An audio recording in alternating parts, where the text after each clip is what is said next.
Assalamualaikum warahmatullahi wabarakatuh. Halo Sobat Amat Channel, sebelum Sobat menonton video ini, jangan lupa like, komen, share, dan subscribe agar tidak ketinggalan info terbaru.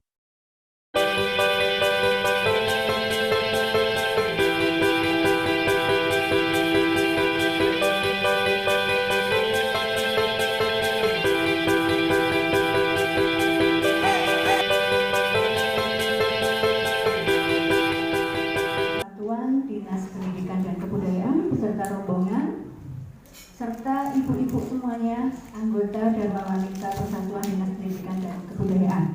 Assalamualaikum warahmatullahi wabarakatuh. Sambil dahar enggak apa-apa.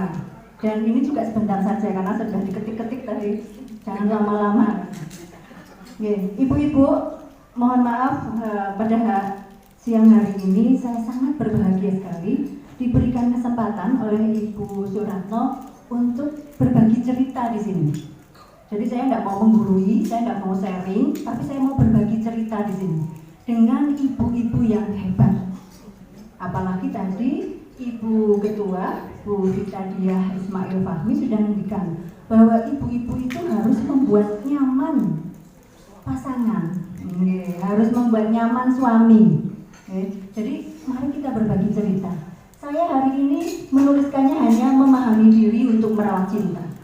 Sebenarnya yang saya sampaikan tidak hanya memahami diri kita, tetapi memahami memahami pasangan perempuan. Pasangan perempuan cinta suami, laki-laki.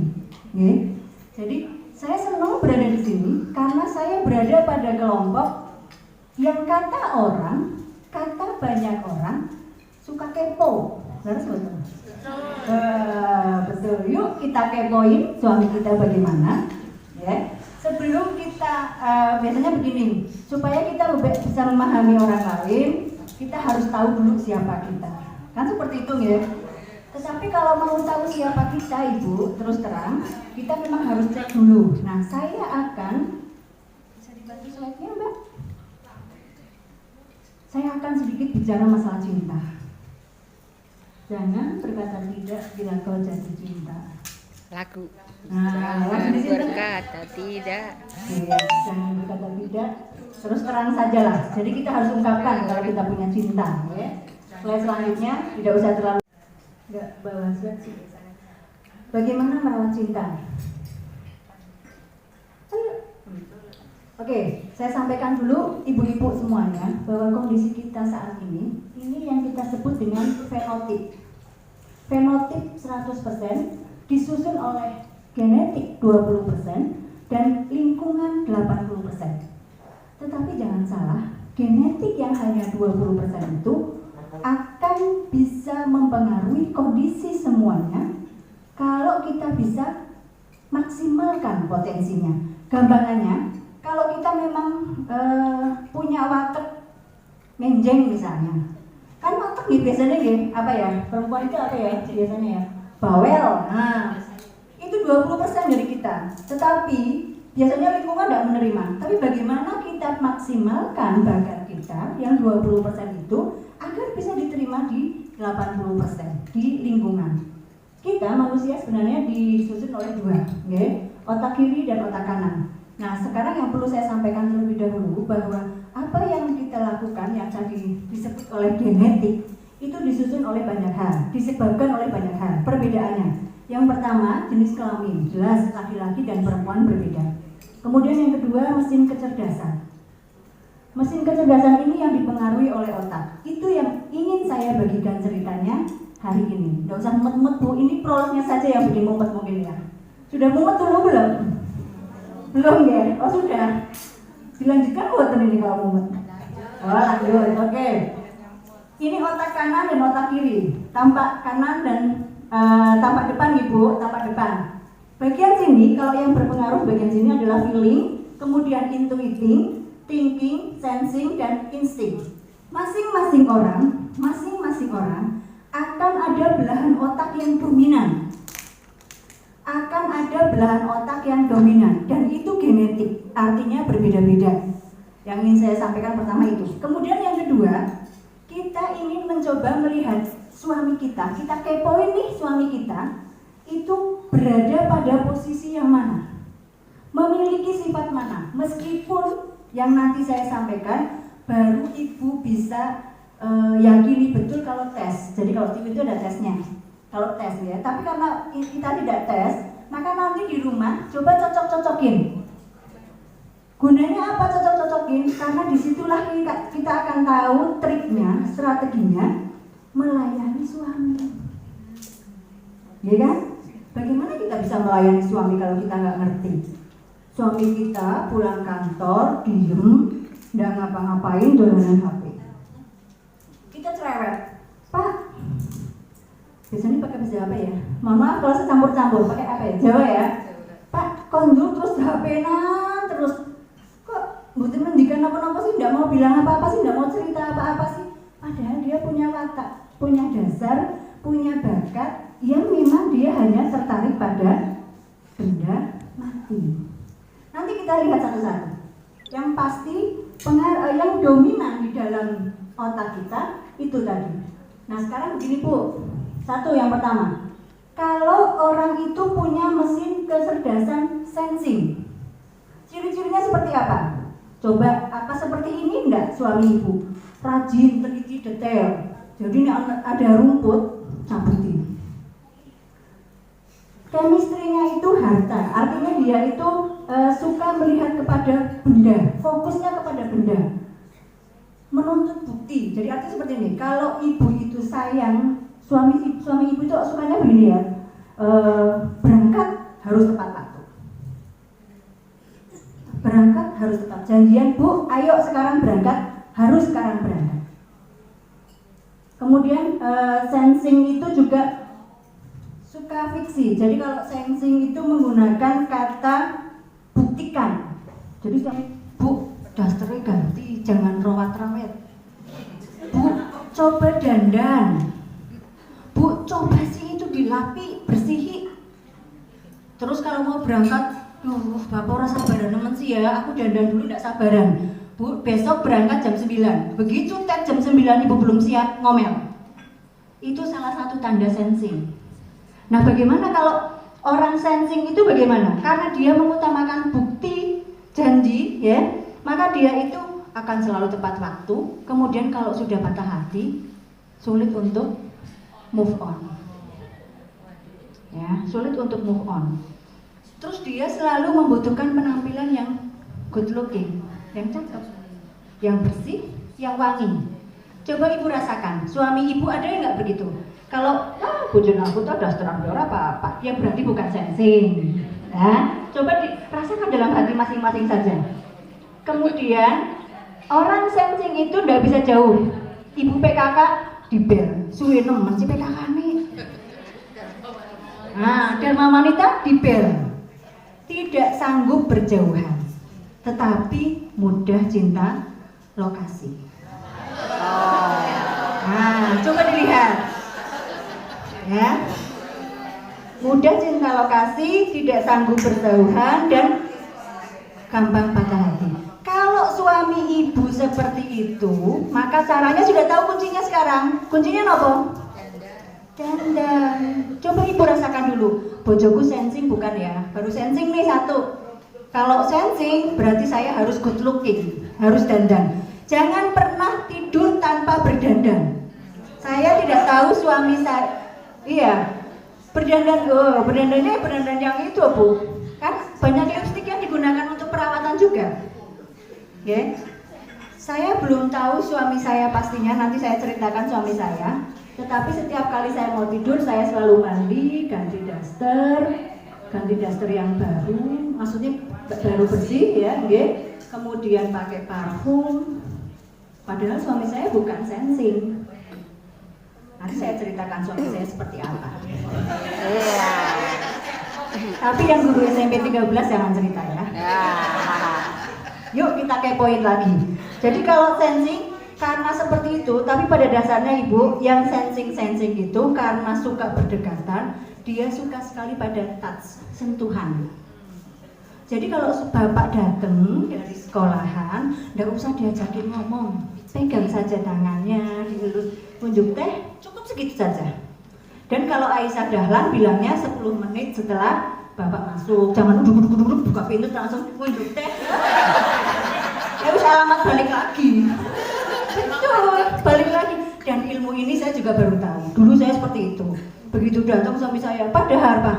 Dahar apa sih Bang? Menang, Pak. Aku ngomong kayak cuy cepet. Ya kan? Bagaimana kita bisa melayani beliau kalau suami kita kalau kita tidak tahu, ya? Ciri-cirinya seperti itu ya Bu, rajin, teliti, menuntut bukti. Buktinya apa? Pak, aku pintar masak. Tidak percaya. Tapi kalau ibu masakan, enak. Ya, kalau suami ibu sensing, coba dirasakan. Ibu sudah sekian puluh tahun kan hidup bersama, pasti bisa mengerti. Suaminya yang seperti apa? Membutuhkan kepastian, tidak ada kata dean. Bu, besok kita nengok mertua. Dean tak kayaknya PKK Pak. Wah, sengit itu. Orang sensing nggak suka begitu. Jadi harus menyampaikan. Besok PKK Pak, jadi tidak bisa. Oke. Jadi harus ada komitmen. Oke, kita lanjutkan Mbak. Thinking. Nah, thinking itu pemikir. Jadi kalau tadi sensing itu sensing itu sentuhan, ya. Kalau thinking itu berpikirlah. Apa-apa dihitung. Ibu belanja sekian. Bujone aku pada, ya. Apalagi kemudian berasanya dingin. Soalnya jaga jarak. Kritis. Bu, suami saya itu thinking. Jadi ketika saya akan pergi keluar kota, saya sudah bekerja sampai setua ini. Kalau pergi keluar kota, kalau beliau yang keluar kota, beliau nelpon. Kalau yang keluar kota beliau nelpon gini. Bu, pintu gerbangnya dikunci, gerbangnya di sini, kuncinya di sini. Kalau sudah diklep, taruh lagi ke sini. Nah, iya, kritis. Kemudian semuanya serba data. Ya, thinking itu selalu semuanya serba data. Dan dia chemistry-nya tata, nggak mau direndahkan. Dia harus nomor 1. Dengan memahami itu, saya nggak mungkin. Bapak tunggu rumah ya, nggak mungkin. Saya paling bilangnya, Pak, saya mau dharma wanita. Pasti tanya, dharma wanita ini jam 11 Bu. Pasti Bu rampungnya jam segini gitu loh. Jadi semuanya serba data. Kesannya dingin, tapi jangan khawatir Ibu. Orang yang thinking seperti ini, cintanya hanya untuk kita. Dan maskulin, banyak loh sekarang laki-laki yang maskulin, ya kan? Dan maskulin. Kemudian bagaimana cara menghadapi orang ini? Karena misterius sekali, dia tidak pernah menyampaikan I love you. Dulu saya sampai nangis berdarah-darah menunggu suami saya ngomong aku sayang padamu. Betul, sampai kayak sinetron. Karena kebetulan saya itu intuiting. Nanti saya jelaskan intuiting. Intuiting itu imajinasinya ke sana-sana Bu. Pak, mbok kayak sinetron tuh Pak. Nek Bapak konjur itu ibu aku kangen, pinginnya begitu. Tapi sampai sekarang, sampai anak saya gede, sampai berdarah-darah, dia tidak mungkin ngomong seperti itu. Tapi saya yakin karena orang thinking itu tanggung jawab, salah satu ciri tanggung jawab, saya yakin cintanya hanya untukku. Amin. Begitu ya. Jadi coba diperhatikan, kalau thinking jangan pernah berharap dia menyampaikan hal-hal yang lebay, ya. Tapi dia akan gampang tertarik pada lawan jenis yang pintar dan menawan. Nah, jangan aduh Bu. Begitu saya tahu suami saya begitu, saya harus rajin sekolah, ya kan? Saya harus rajin belajar, kan seperti itu. Saya dandan, ya semampu-mampu saya lah. Ternyata di sini masih banyak yang lebih cantik dari saya. Nanti pulang dandan lagi lah. Ya, suami saya di sini nanti ketemu banyak orang cantik di sini, wah. Jadi kita ambil positifnya, karena orang thinking itu suka yang pintar dan menawan, maka kita harus pintar dan menawan. Kalau kita ketemunya di rumah sih Bu, ya kita harus pintar dan menawan di rumah. Betul, tidak harus kita terus hanya untuk orang pekerja, boten. Ya. Caranya seperti itu. Begitu dia jatuh cinta, luar biasa. Dia akan sangat bertanggung jawab. Ya Mbak, dilanjutkan intuiting. Nah ini saya banget. Intuiting ini tukang khayal. Jadi kalau ibu suaminya itu seandainya kita punya begini ya Pak, Bu, punya begini, menghayal. Saya itu saking menghayalnya kadang-kadang begini. Anak saya pamit mau kos, Pak, kosnya itu di sana, nanti begini. Nanti bahaya kalau pulang malam, nanti begini.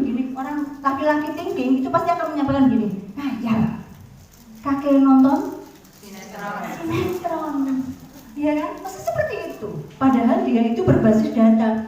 Bu, kalau kosnya di sini, jarak 10 menit itu nyampe. Kalau saya udah ngayalnya, Pak, 10 menit, ya udah lancar, agak macet, ya kan?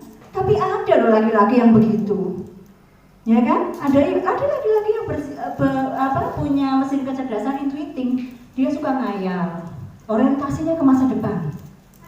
Pokoknya kalau ketemu dengan orang intuiting, terus kita ngurusi temenanan, cuek. Karena orang intuiting itu gemesin dan ya lucu-lucu kayak saya lah. Ya, gemesin dia, gemesin dan lucu. Jadi kalau diajak ya suami saya misalnya pergi, Bu, nanti makan di sini. Terus kita mikirnya gini, Pak, nanti kalau ini, cepet buat nek ngomong ora dilakoni tapi engko bukan gue sih Pak, pedeni sih Pak. Engko ini. Karena ngayal. Ya kan? Berpikirnya kok sama-sama, Bu. Jadi ketika saya ditugaskan, Bu, ditugaskan bicara di Dharma Wanita. Bu, sakit boten nggih, Pak. Pak, mangke pada guyu, mangke pada gimana? Dijalani. Kalau orang thinking itu belajar dijalani. Tapi kalau kita enggak, coba dipikirkan, ada enggak suami yang tukang ngayal? Ya, dalam hati saja, enggak usah terbuka, bukan di sini. Ya. Cara menghadapi laki-laki yang intuiting, cincai saja, Bu. Biar tidak goodbye. Dibawa santai. Iya, cincai itu dibawa santai. Santai saja, Bu. Orang intuiting itu memang seperti itu. Dia, misalnya suami lagi ngerjain apa, tiba-tiba berpindah mengerjakan yang lain. Dia dandani gerbang sendiri, misalnya tuk, kemudian dia kayaknya tak pikir pindah lagi ke sini. Jangan juwet. Karena dalam gambarannya pasti dia akan nyambung. Oh, nek dandani nang kene. Ini di sini bagus kalau dibeginikan. Padahal kita juwet loh ya. Dirampungin di siji kan begitu. Dia itu orang intuiting. Bukan orang thinking, Bu. Kalau suami kita thinking tak dikerjakan sampai selesai. Kalau intuiting bosenan juga. Hati-hati. Aku bosan. Tapi bosannya, nah strateginya bagaimana kalau orangnya bosenan? Jangan pernah diajak bicara sejarah. Orang intuiting itu jangan pernah diajak bicara sejarah. Contohnya begini. Sanes IPS, Bu. Contohnya begini. Suami saya kan thinking nih. Dia mikirnya data begini. Ketika saya juwet, terus saya ngomong, Bapak sih, disit kayak ini. Saya begitu, karena saya bicara sejarah. Ya, suami saya berbicara sejarah. Ibu begini. Saya mau, empun sih, yang lalu jangan dibuka lagi. Saya selalu bilang begitu. Padahal suami saya berdasarkan data. Bu, ibu dulu itu begini. Ketika ribut lagi, data itu diulang lagi, kan berarti sejarah buat saya. Saya mau, karena saya intuitif. Tapi bicarakan masa depan. Misalkan apa yang paling gampang ya, cemburu islah. Lumrah mboten sih cemburu. Lumrah ya. Saya dulu pernah cemburu misalnya sama suami saya. Ketika suami saya berada di komunitasnya. Kemudian komunitas guru, misalkan apa ya, MGMP Buddha, misalnya di MGMP. Dia dengan teman-teman MGMP, saya cemburu. Kemudian suatu ketika ada kegiatan MGMP, saya tidak diajak. Saya protes, Pak, kenapa tidak diajak sih? Kan saya kepingin ikut komunitas itu. Apa jawab suami saya? Karena dia berdasarkan data, dia berbicaranya begini. Soalnya dulu ibu cemburu ketika berada di komunitas itu. Jadi ibu tidak saya ajak lagi. Akhirnya saya karena intuiting, saya tidak mau bicara sejarah, ngamuklah saya. Ampun ngomong sih disit. Kan seperti itu. Saniki ibu pingin. Paham ya maksudnya ya? Nah, seperti itu. Jadi kalau bicara sejarah, bicaranya masa depan. Kemudian yang selanjutnya feeling. Buat orang yang feeling, apakah suami kita feeling? Emosinya. Dia selalu menggunakan rasa. Kalau tadi sensing itu serba sentuhan, kepuasan biologis adalah yang paling utama di sensing karena touch, menyentuh, merasa. Kalau feeling betul. Orang feeling itu akan mudah tebar pesona. Kalau tadi orang intuiting itu akan milih siapa yang akan dicintai, saya itu tidak mudah jatuh cinta, saya akan milih. Tapi kalau orang feeling akan mudah jatuh cinta ketika dia serp,